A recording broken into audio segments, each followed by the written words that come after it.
over the past month, we've looked at what makes a strong brand. I've talked about how to create a brand guide. And then last week, I chatted to you about how a brand story can be so powerful. This week, I want to talk to you about how you can make your brand really stand out. Hi, I'm Colette Broomhead, and this is Business Class Monday.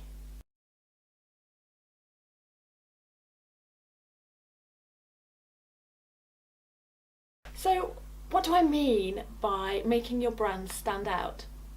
Well, for a brand to stand out, it needs to be recognisable and it needs to be memorable. So, first of all, I'm going to talk to you about how you can make your brand recognisable. I've talked about this before, but the key here is consistency.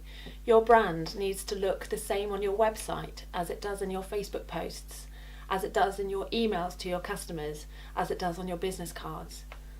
Your brand colours need to be the same everywhere. Your brand fonts need to be the same everywhere. The way you lay out a blog post needs to be the same every time. Consistency is how you will allow your customers to recognise your brand everywhere they see it. Being recognisable isn't just about being consistent. It's actually also about being different. In order to be recognisable, you have to stand out. You have to be different from your competitors so that someone can recognise your brand over everyone else's out there. Look at what your competitors are doing. What can you do to be different? Don't be tempted to copy someone else out there, even if you really admire their style, even if their brand really calls out to you. If you try and copy it, it's not going to work because you'll only ever be a second-rate imitation. You need to stay true to your own brand. So by all means, look elsewhere for inspiration, but you need to make whatever you find yours so that you stand out and so that you're different and unique. So the second was how you can be memorable. The thing is, you can be as recognisable as anything. You know, you can stand out and everyone will know who you are, but actually, if you have no impact and if what you do isn't really that memorable, then it doesn't matter if people recognise you because they'll immediately forget you and move on to someone else. When a customer or a potential customer sees one of your emails land in their inbox, it should trigger something. It should trigger some kind of emotion that makes them immediately connect with your brand. Equally, if someone sees an image that's linked with your brand, even if it's outside of your brand, then that should automatically trigger a memory about you and your business so that they associate that with you. So, how can you be memorable? Well, the first thing is to keep it simple. It's much easier to remember something simple than it is to remember something really complex. So that makes our lives easier, right? You just keep it simple. Keep your look and feel simple. Keep your message simple. The second way, and we talked about this last week, so if you didn't watch last week's video, go and take a look. I'll put a link below. Use stories. People remember stories. They don't remember taglines. They don't remember big long lists of features and benefits. They remember stories. So use stories in the way you communicate with your customers, and that will help them to remember you.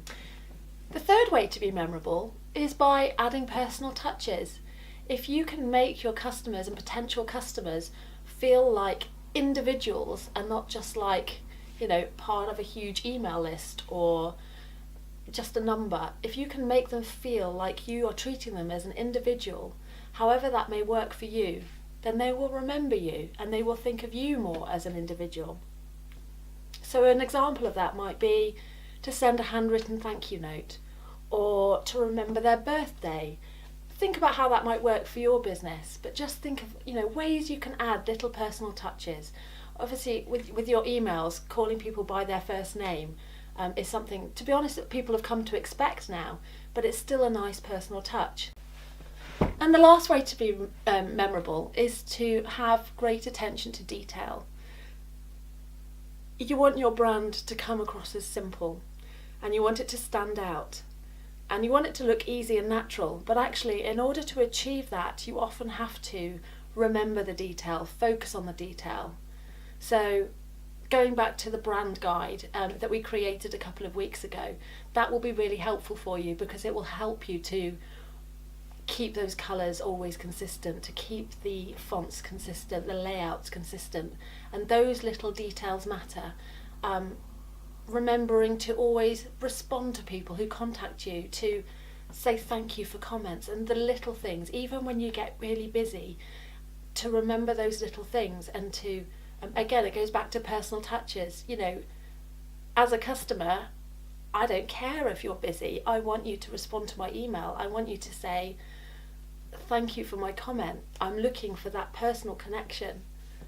So always focus on the detail, and that will allow you to stand out and be more memorable. This is the start of our brand challenge. Every month I do a new 7-day challenge.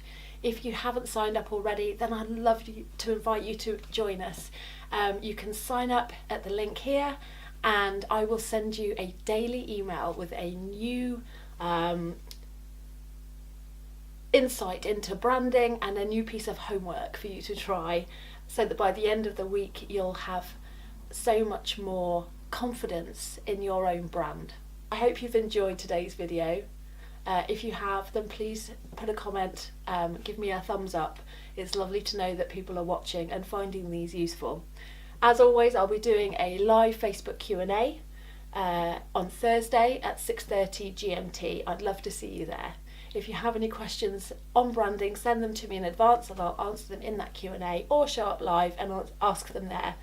I hope you do join me, and I hope you found that these videos over the last few weeks have helped you strengthen your own brand, because life's too short not to spend it doing the things that you love. Goodbye.